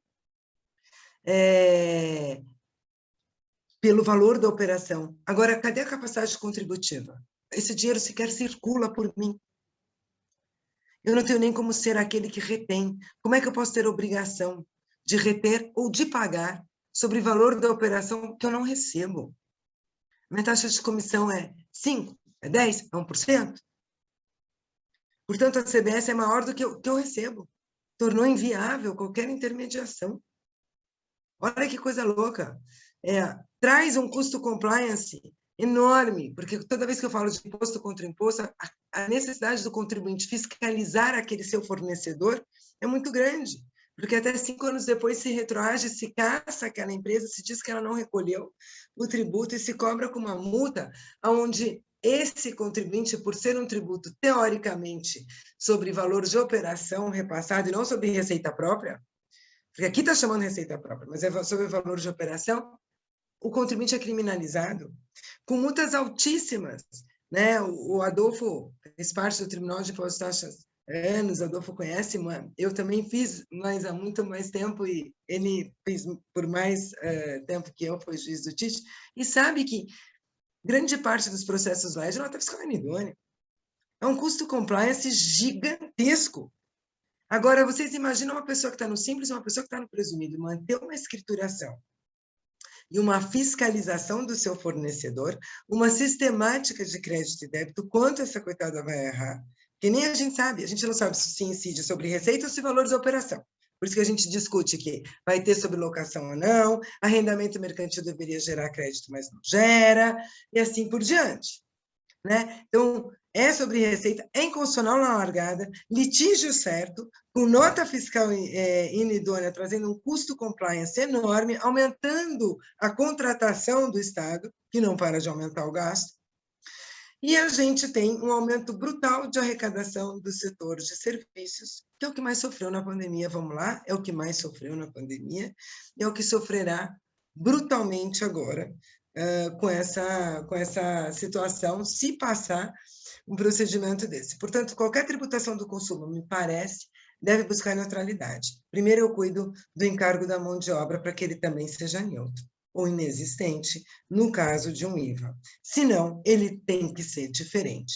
Segundo, o nosso país está preparado para um custo compliance desse tamanho? Estamos com um problema aqui no imposto contra imposto, numa suposta reforma que não está tributando o valor agregado. Vou parar aqui a apresentação. Obrigado, Karen. Roberto, quer comentar esses números? Você que está estudando...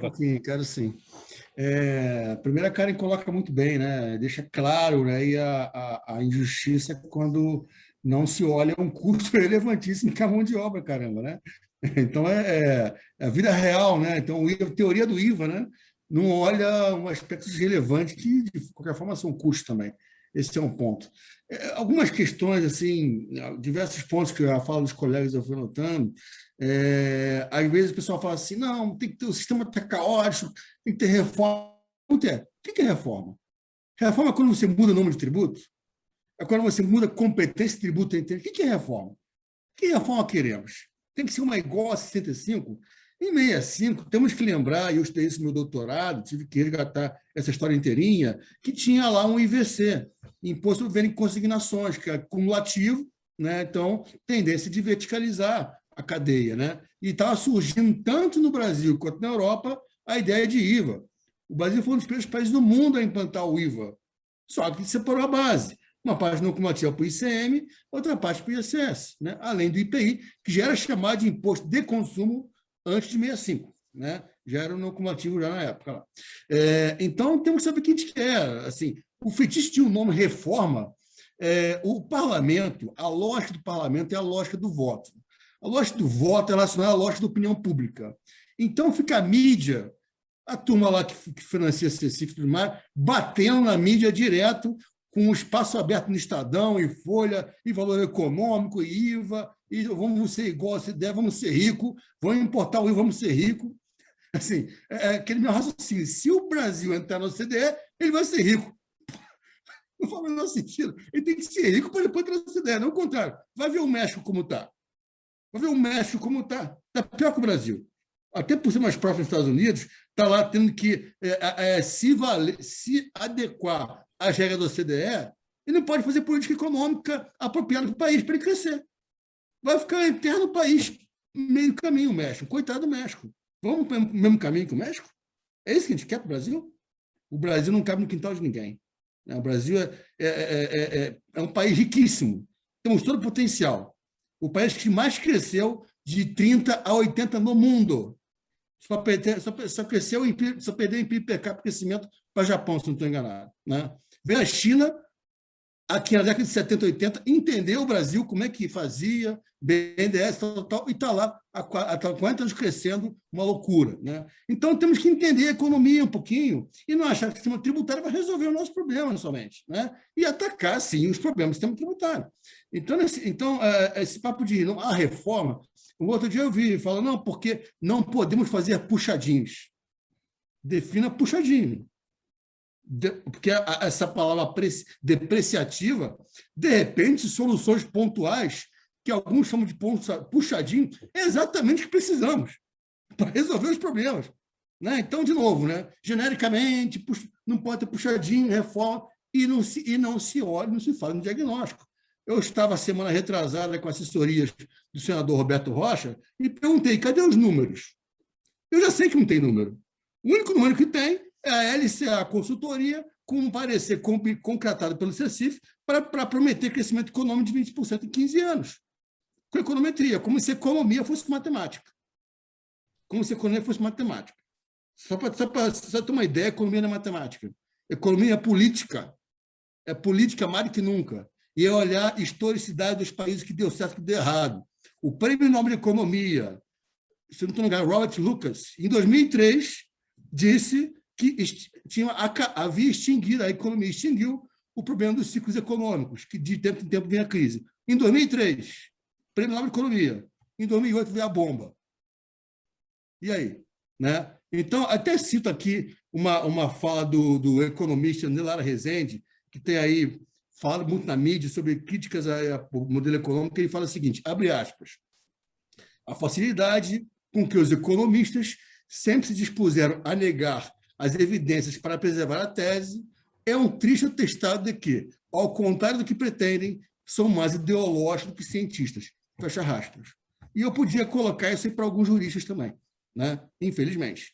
Então, temos que entender o que está acontecendo de verdade, e não viver de fetiche, de ideologia. Né? Então, um ponto que eu queria, até para não ficar muito no tempo, é a questão de reduzir a tributação do consumo e aumentar a renda do patrimônio, porque com isso você confere mais progressividade.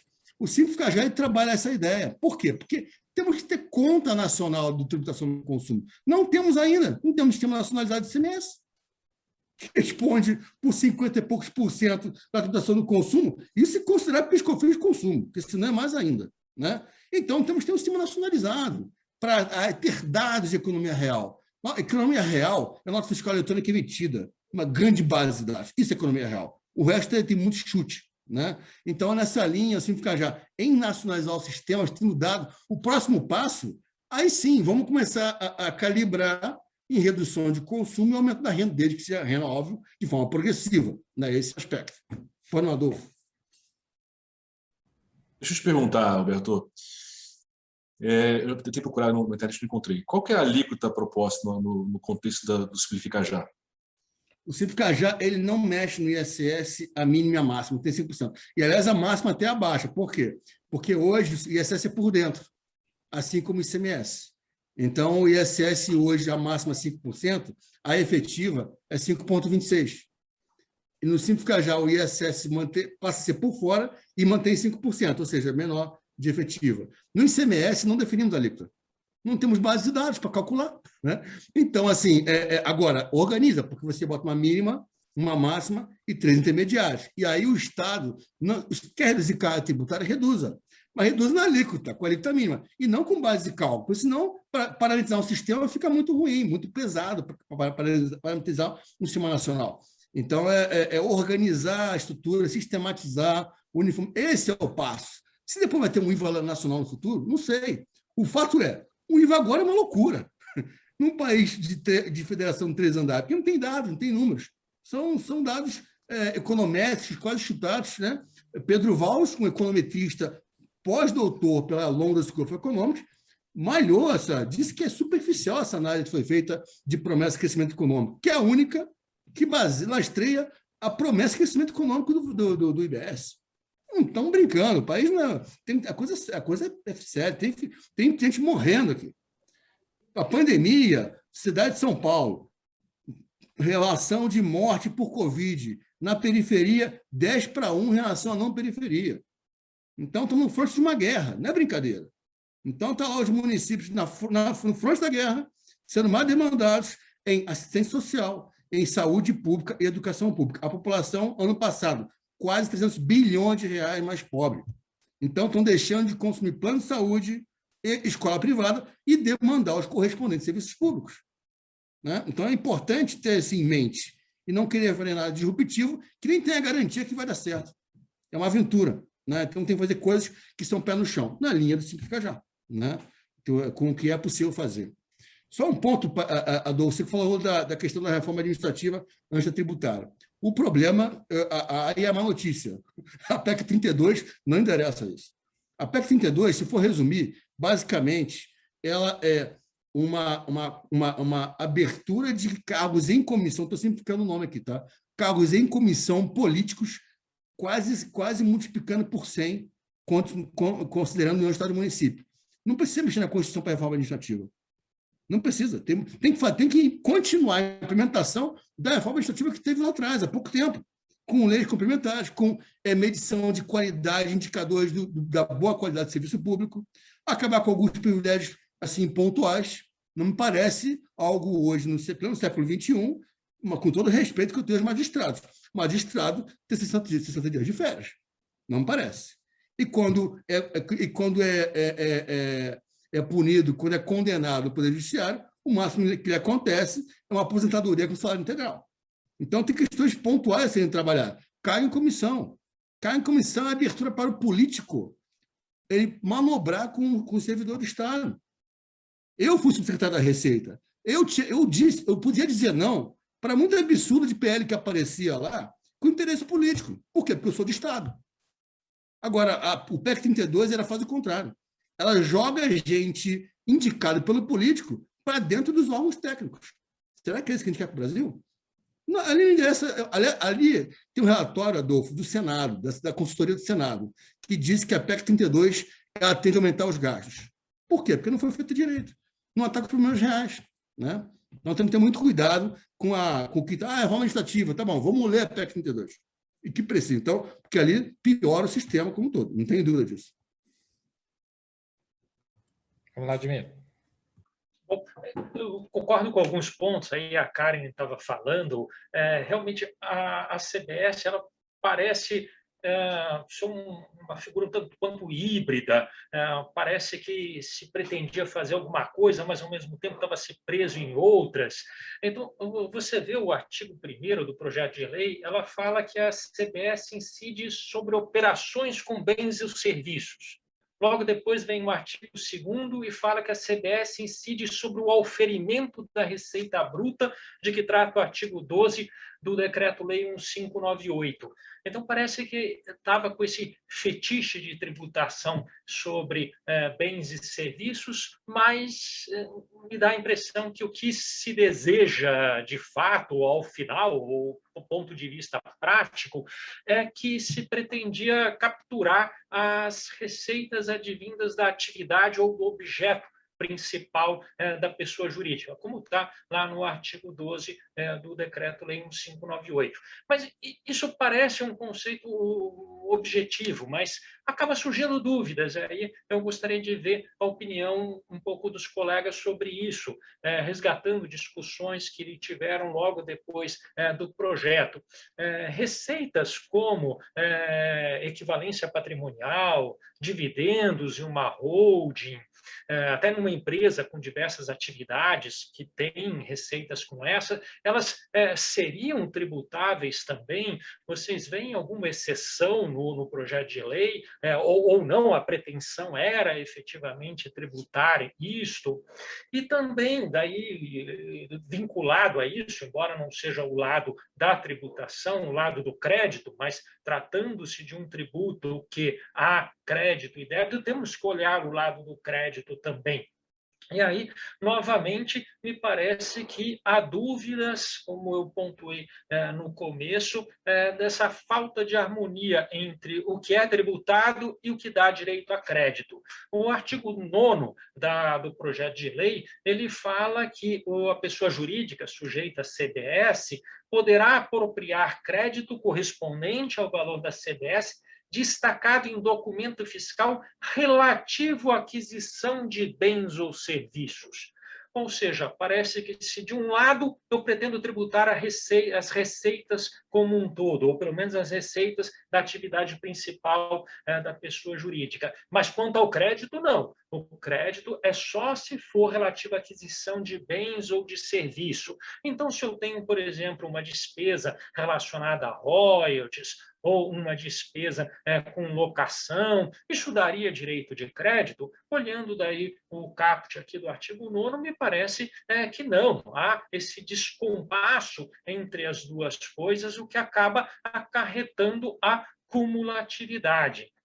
Então, eu gostaria de ouvir a opinião dos colegas sobre isso, que é um ponto que, a meu ver, realmente é preocupante, e ainda que se entenda a boa intenção, se presuma a boa intenção do redator do projeto de lei, me parece que ele peca nesses pontos. Uma falta de correta identificação, de precisão da hipótese de incidência e também da hipótese de creditamento. O que lhes parece? Vocês veem esses dois problemas que eu enxergo? Posso falar sobre a base de incidência, receita? Jimmy, eu acho que a 10.33 tinha aquelas várias exclusões, como você comentou agora, porque lá se falava sobre incidência sobre a receita, e o parágrafo primeiro único fala assim, que a receita era toda e qualquer receita, independentemente da classificação contábil. E aí, nesse contexto, precisaria ter uma série de exclusões lá, como nós temos hoje. Mas o 3887, ele fala de incidência da CBS sobre bens e serviços, e fala aqui, no artigo 2º, incide sobre a receita de trata o artigo 12 do Decreto-Lei 1598, que, por sua vez, fala, receita bruta compreende venda de bens da operação própria, prestação de serviço em geral, conta alheia, receita da atividade ou objeto principal da prestação ou da pessoa jurídica, e só. Né? Eu acho que aí, se tem um delineamento, uma referência clara ao Decreto-Lei 1598, e o artigo 12 fala bem claramente quais são as receitas possíveis, eu acho que não precisaria estar como excludente da base de cálculo. Dividendos, etc. Uma empresa como uma holding, ou uma empresa que tem diversas atividades, entre as quais a de fazer investimento em outras sociedades, equivalência patrimonial, dividendos, juros sobre capital próprio, se é que continuaremos a ter, me parece que seria parte alcançado obrigatoriamente. Mas o artigo 12 fala em atividade principal. Seria o caso de uma holding. Mas isso, o caso de uma holding. O caso de uma holding. Seria o caso de uma holding. O que eu tô desde o começo realmente espantada com o que aconteceu com esse PL é uma coisa assim, é quase que vamos dizer, ingenuidade na hora que você diz o seguinte, olha, eu tenho o artigo 2º e o artigo 1º falando em receita bruta. Né? E menciona o artigo 12 do Decreto-Lei 1598, que ele na venda de mercadoria, prestação de serviços, serviços de intermediação, atividades principais. Ponto. Mas depois, nos demais artigos 7º, 30º e por diante, base de cálculo, momento de incidência, é sempre o valor da operação. Assim como na apresentação do governo, ela traz o valor da operação, ela traz o conceito de todos os bens e serviços, tangíveis e intangíveis, inclusive locações. Ora, se locação não é a atividade principal, sim, e ainda assim haveria discussão, se locação não é a atividade principal, a locação jamais entraria aqui, porque não estaria dentro desse conceito do artigo 12 do Decreto-Lei. Né? Mas o governo entende que está. Assim como ele entende que está tributando o valor da operação. E aí ela diz, é a receita bruta de cada operação. Espera aí, mas o que a Constituição deixou tributar pelo PIS e COFINS no mercado interno é a receita bruta da pessoa jurídica, não a receita da operação e operação. Numa atividade de intermediação, a receita da operação é uma, a receita da pessoa jurídica é outra. Né? Então, assim, é uma coisa muito, assim, é bastante complicado entender como razoável e salvável, vamos dizer assim, né? Que possa ser colocado um princípio da salvabilidade para o PL por essa confusão ab início de conceitos, né? E aí, justamente, quando eu tributo a receita bruta, eu trago várias isenções, no caso do não cumulativo, para o quê? Para o não circulante, né? Então, eu não tributo não circulante. Não veio essa isenção, mas me parece que ela é proposital. Por quê?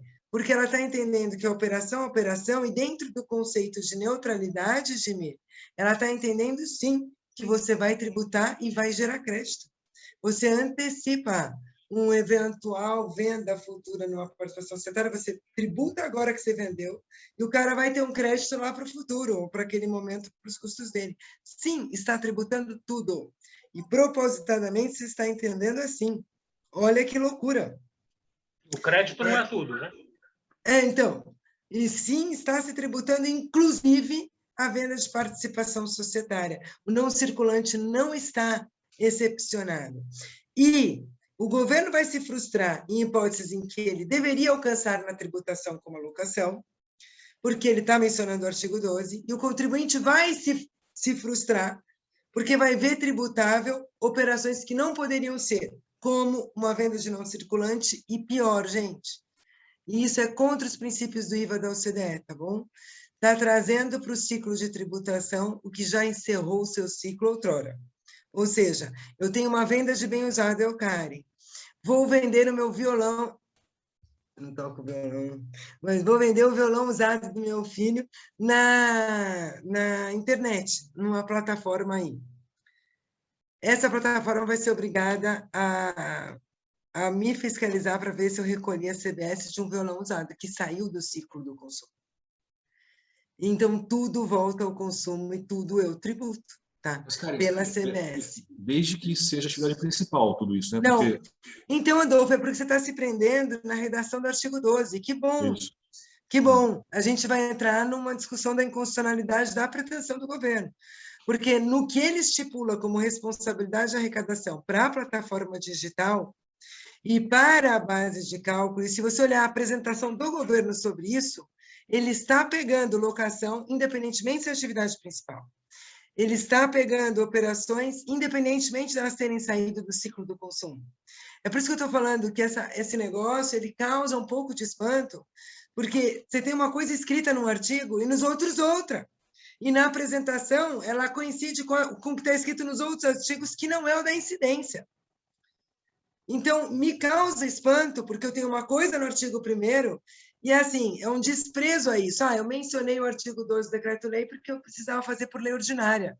Então, eu estou fazendo de conta que eu estou tributando o que está no artigo 12, que é o que eu posso fazer no mercado interno, diferentemente da importação. Então, eu citei o artigo 12, mas, estou nem aí para o artigo 12, porque não é o artigo 12 que eu estou seguindo. É isso que está causando espanto. Então, uma coisa que nasce inconstitucional na largada, que a gente vai ter um litígio muito grande, vai ter aquela neutralidade, não, mas vai ter uma transferência de dinheiro para os advogados, entendeu? É isso que vai acontecer. Nem sei porque a gente está trabalhando contra. Estou brincando, né? Porque a gente tem interesses maiores no nosso país, mas vamos lá. Karen, fica tranquila que não vai haver transferência para os advogados, porque os advogados vão devolver tudo depois da reforma, com tributação do dividendo, com a CBS, tudo que eles receberem, eles vão devolver, fique tranquila, não ficará com os advogados. Então, se permitir, o pessoal do Senado, do senador Roberto Rocha, está tentando ali ressurgir a PEC 110 já com os moldes de um IVA dual, né? Ou seja, criando um IVA federal, uma CBS, né? E juntando o ICMS e ICS no IVA subnacional. As críticas são as mesmas, basicamente, porque a conta não vai fechar, né? Então, a tendência de aumento de carga, sem contar a complexidade de novo, tal fetiche do IVA, né? Como se não o cumulativo fosse uma maravilha, né? Na sua plenitude, quando se quer a sua plenitude e teórica e não prática, né? Esse é o ponto. Porque tem complexidade. Sempre tem um trade-off entre tributo não cumulativo de alíquota elevada e complexidade de apuração, versus um tributo cumulativo de alíquota máxima baixa, simplicidade de apuração. Pergunta, qual dos dois é melhor? Ué, depende da alíquota máxima do cumulativo, né? Porque, então, o economista, quando fala economista, são aí os pensadores do IBS, do IVA, né? Ele olha o lado econômico, teórico, de neutralidade pela não cumulatividade. Beleza. Só que tem uma parte pragmática aí, que aí é simplicidade, né? Aliás, pegando fazendo um paralelo disso com a tributação da renda nos países europeus, o que estão fazendo agora com a questão da tributação das big techs, né? Google, Facebook, Amazon, Apple, etc. Né? Estão criando um tributo sobre receita, né? Um GST, né? Um Digital Service Tax, para alcançar a renda, né? Que se dane a ideia de lucro. Eu quero pegar um pouquinho dessa fatia aqui, que fica tudo lá na Irlanda, na Holanda, com a tributação, o planejamento tributário que se faz lá, né? Então, ou no próprio país de origem. Então, aqui olhar. Então, a turma do senador Roberto Rocha, que está ali o pessoal do CECIF ali ajudando e tal, estão ali tentando reviver a PEC 45 via IVA dual, mas os problemas permanecem, né? De novo, aquela ideia de não atacar os reais problemas. É a fetiche do IVA para tentar resolver com ele, achando que ele vai trazer as mil maravilhas e sem cálculo nenhum, que é pior, né? A Frente Nacional de Prefeitos já, obviamente, no dia seguinte à reunião, soltou uma nota técnica, né? Eu participei da reunião, no dia seguinte soltou uma nota técnica, dizendo que, reafirmando a posição já, que é absurdo tentar criar um IVA amplo, etc. e tal, por conta do desequilíbrio federativo e fora as complexidades que vai gerar para o próprio contribuinte, né? A gente tem que ter noção que o PIS/COFINS, hoje, base contra base, ele é muito melhor. Amigo meu, auditor fiscal do ICMS, ele fala, Alberto, o pessoal da União não sabe onde está entrando com o tributo imposto contra imposto, né? Para começar, você perde neutralidade em relação ao Simples Nacional como fornecedor, né? Que você consegue mantê-lo no base contra base, mas você não consegue mantê-lo no imposto contra imposto. Aí você prejudica por tabela o Simples Nacional, que se não sair para aderir ao CBS, vai ficar lá sendo preterido como fornecedor em relação a outros fornecedores que possam ter crédito. E num país em que uma alíquota de IBS teórica de 25% e prática em mais de 30%, ora, imagina o show de fraude que não vai ser quando colocar os serviços inteiros nesse pacote. Vai ser um show de fraude, porque serviço é bem imaterial, não tem estoque de serviço. É muito mais fácil fraudar. E aí qual vai ser o efeito rebote?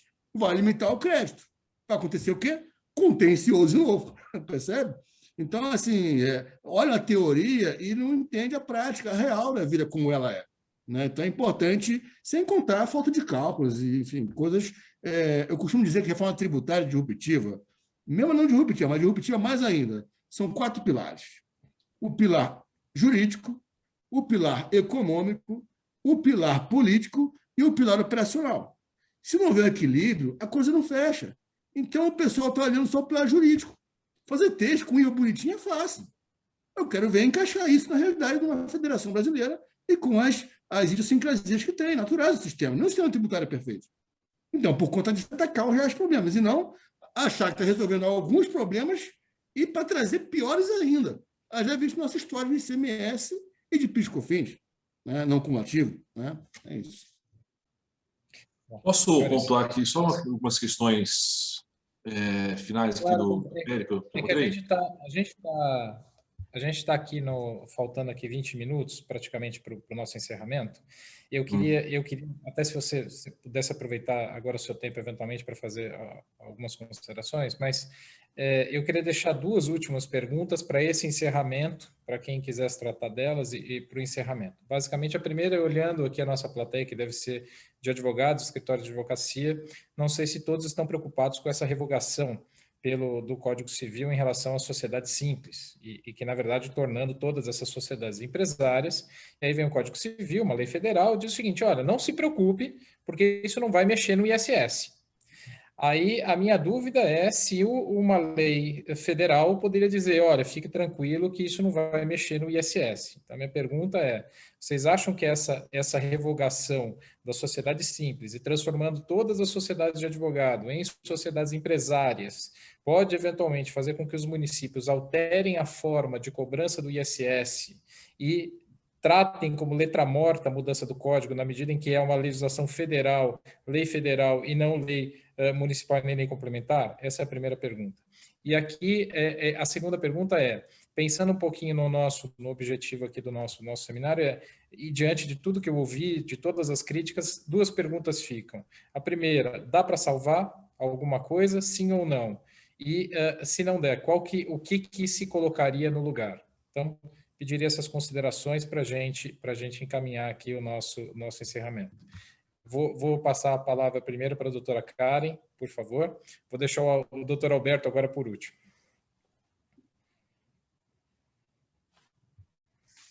Karen, está fechado o microfone. Desculpa, na verdade eu entendo que não tem muita salvação, Guidoni, porque a gente está com instrumentos de lei ordinária. Para a gente deixar que isso passe por lei ordinária, eu mantenho, como bem disse o Adolfo, acreditando no artigo 2º, né, Adolfo? E eu tenho que tirar todos os artigos e reescrevê-los para que a tributação seja sobre a receita bruta, coincidindo com o momento do reconhecimento da receita bruta, né? Para que não se tribute operação a operação. Então, não acho que tem salvação por essa razão. Se a gente tiver que fazer a reforma nesse momento, e aí deixando de lado uma ressalva muito importante que não poderia ter reforma sem ajustar o custo do Estado, porque senão ele vai sempre aumentar a carga, e o próximo governo vai aumentando os custos, e a gente vai aumentando a carga tributária ad infinito, né? Então, isso é um problema muito sério, é um problema que a gente não pode deixar passar a reforma nessas condições, sem uma reforma administrativa, mas deixando isso de lado, Guidoni, qualquer alteração na tributação do consumo deveria olhar para o lado pragmático. É igual o lucro presumido. Quem mais recolhe é quem recolhe cumulativamente. É um recolhimento sobre receita no lucro presumido. O PIS e COFINS é um recolhimento sobre receita também. O presumido, o recolhimento cumulativo é muito fácil de você fiscalizar, né? Você não depende de um custo administrativo. Proporcionalmente, são as sociedades que mais empregam, portanto, ou se trata de uma alíquota realmente diferenciada para neutralizar a mão de obra, ou se neutraliza de alguma forma a tributação da mão de obra sobre esse custo, ou a gente mantém o cumulativo e dá um crédito proporcional aí dentro da cadeia da não cumulatividade. Não me parece que isso seja problemático, é muito próximo do que já acontecia hoje. Deveríamos ter uma sistemática de base contra base, e não imposto contra imposto, já que a gente quer ter uma tributação de valor agregado, e principalmente, né, vamos olhar para o regime de caixa, gente. Se eu chegar para um IBS e tiver 30%, Guidoni, e todo mundo que é pequeno e médio tiver que antecipar 30% sobre uma receita que não tem nada a ver com seu lucro, e ainda mais se tributar a intermediação, que não poderia, né?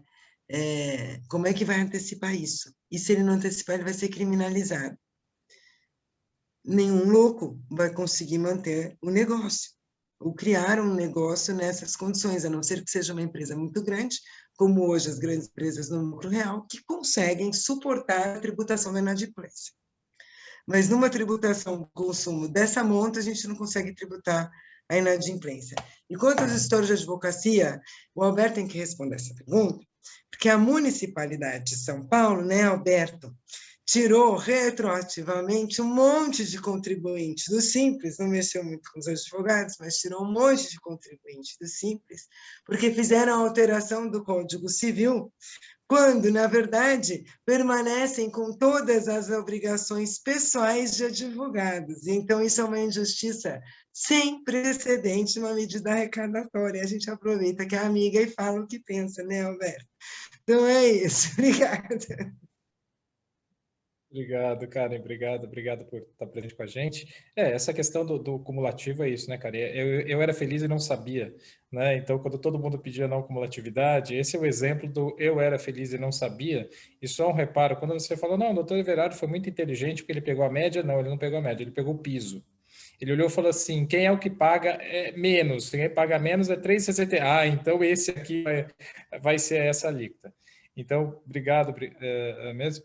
Dimir, vou deixar o Adolfo em seguida. Dimir, por favor, suas considerações finais. Alberto, e você não vai escapar da resposta da pergunta. Bom, sobre a questão do projeto de lei, dá para salvar alguma coisa, eu não sei se o projeto de lei, mas eu acho que algumas ideias que constavam nele, eu acho que podem ser salvadas, que foi os pontos positivos que eu procurei apontar no início. A ideia de um creditamento mais amplo, atualmente no PIS e COFINS, uma boa parte da discussão até hoje quando se tem o que se dá direito, o que não dá direito de crédito. Isso é uma vasta discussão que gera um custo enorme, uma incerteza, insegurança muito grande.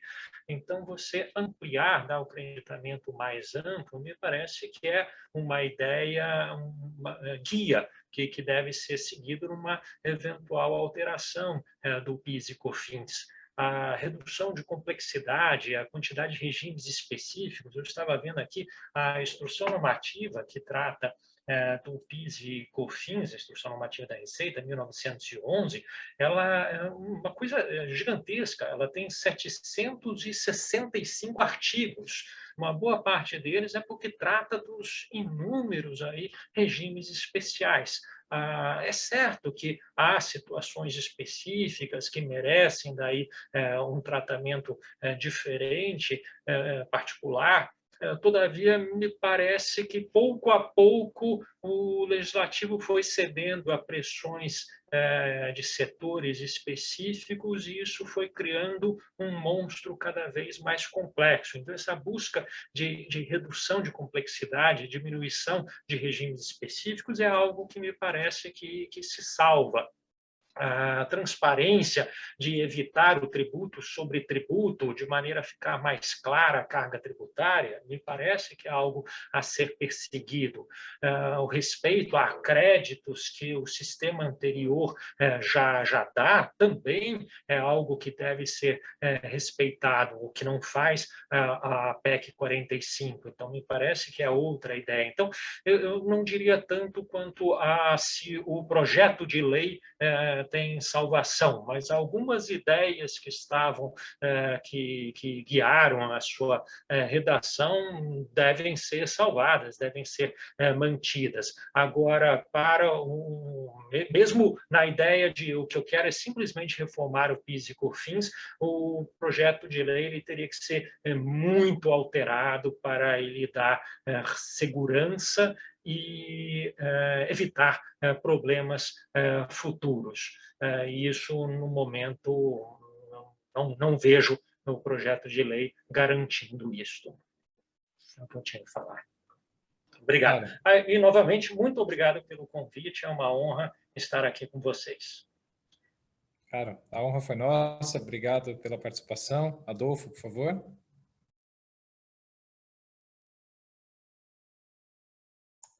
Eu acompanho a Karen, eu acho que nada se salva desse PL. Se você quer tributar a receita, então tem que se dar crédito em tudo que colabora para a receita oferida. Ponto final. Né? Não tem como escapar. Você tributa tudo e acredita algumas coisas. Né? Esse foi o grande erro do passado que está repetindo agora nesse PL. Inclusive, digo eu, crédito presumido sobre a folha de salários. Se o prestador de serviço não tem outros custos, só tem a folha de salário, que é o que acontece na grande maioria, por que não dar um crédito presumido sobre a folha de salários? Né? Já que a receita vai ser tributada integralmente. Acho que deveria haver alguns incrementos, algumas atualizações, modernizações na legislação. Por exemplo, em algum momento o PL diz que você não pode transferir o saldo credor a terceiros de ICMS. Isso a gente já entende, conhece desde 1996, com o artigo 74 da Lei 9.430. Mas nós sabemos que a cessão a terceiros do saldo credor é um modo de ser realizado na acumulatividade. Porque se eu tomo crédito e não tenho onde usar, em algum momento minha auditoria vai falar para baixar como despesa. Então, eu vender a terceiros é um modo de realizar na coletividade. E isso já acontece em muitos estados. Em São Paulo, você compra de crédito CMS à vontade, né? Você faz a propriedade, faz crédito acumulado e vende. Outros estados também, Minas Gerais, etc. Então, por que não a gente trazer isso para o âmbito federal, né? Essa possibilidade de você vender crédito de CBS, né, para terceiros. Senão a gente fica de novo nesse joguinho, não, vou cindir a empresa para o crédito, para a parcela da empresa vai ser o crédito, ele incorpora a parcela cedida, você ficar fazendo procedimentozinho para tentar burlar, né? Então, coloca logo a chance de você vender o crédito para terceiros. E o que eu não vi também aqui na CBS, no PL da CBS, que eu acho que pode ser modernizado, é incentivo à inovação tecnológica. Quando o artigo 11 do artigo 3º da 233 permite crédito sobre ativo intangível, inovação tecnológica é intangível, pelo CPC 04. Então, não vi nada a respeito no PL, me parece que a inovação tecnológica é algo relevante para qualquer país se desenvolver na sua economia. E revogar o benefício que já existia é um retrocesso grande. No mais, com relação à sociedade uniprofissional, eu acho que tem que ser combinado com os outros. Se quer acabar com a sociedade simples, que se faça, então, um projeto de lei complementar para atualizar a Lei 116, para permitir nacionalmente que o regime de uniprofissional seja dado à empresa mesmo por meio de sociedade limitada. É isso aí. Obrigado, Guidoni, pelo convite. Jimmy, Karen, Roberto, prazer de novo estar com vocês. Um grande abraço.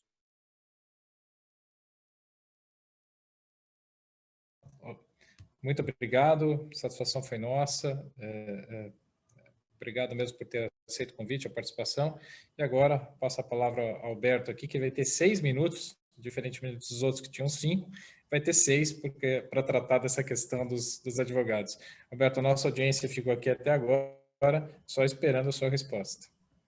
Bom, primeiro eu estou aqui como professor, não estou como auditor fiscal. Então, acho que um ponto, só para alguns pontos em relação à CBS, eu acho que a gente tem que ter um pouco mais pé no chão, a meu ver, de em vez de trazer uma lei nova, totalmente nova, que vai trazer novos problemas, que vão ensejar aí, discussões judiciais tamanhas, né? De novo atacar onde está pegando, né? Que é o conceito de insumo. Acho que isso aí é o que me resolve. E o Simples já tem PL pronto para isso. Pronto. Né? Tive a oportunidade de falar isso para o ministro Paulo Guedes. Mas, enfim, aí tem lá os entendimentos de IVO e tal, mas já dei o recado em relação a isso. No tocante à questão da sociedade simples, né, SUP, né, e a extinção e a questão da cobrança de ISS, bom, a gente está numa vibe no Simplificar Já de reforma do ISS, que é um dos modos do Simplificar Já, né? Aliás, nesse ponto, a gente, inclusive, estudos foram feitos, né? O SESCOM de São Paulo fez estudos para a gente, né? E constatando que o Simplificar Já era o único que não aumentava a carga tributária, né? E comparando com o PL 3887 de 2020, comparando com o PEC 110 e comparando com o PEC 45. Só aumentava, mas, obviamente, menos que os demais propostas, justamente para quem hoje é sociedade uniprofissional, né? E aí eu tive, aliás, eu parabenizo todos os advogados e advogadas aqui pelo dia, né? Não fiz em off no backstage, mas não fiz agora ao vivo e parabenizo a todos e a todas, né?